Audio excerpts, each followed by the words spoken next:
Hello everyone, welcome back. In this video, I'll show you how to reduce LDPlayer CPU usage. Full guide 2026 so your PC runs smoother and the emulator doesn't overload your processor.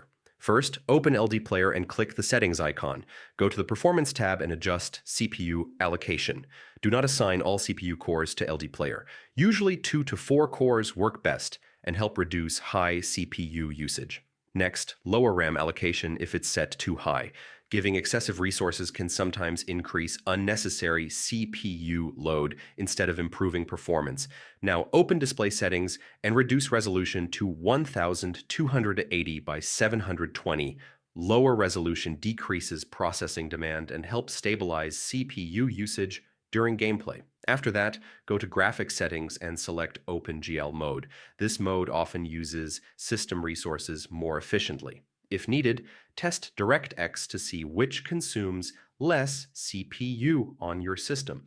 Then disable high FPS mode if you don't need very high frame rates. Higher FPS forces the CPU to work harder continuously. Next, close background programs like browsers, updates, or recording software. These apps compete for CPU power and cause usage spikes. Also, open Windows power settings and switch to balanced or high performance mode for better resource management.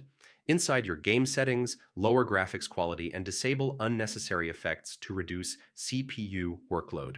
Finally, keep LDPlayer updated and update your graphics drivers to ensure better optimization and lower resource usage. And that's it. Your LDPlayer CPU usage should now be reduced, making your PC cooler and smoother. If this tutorial helped you, like the video and subscribe for more PC optimization guides. Thanks for watching.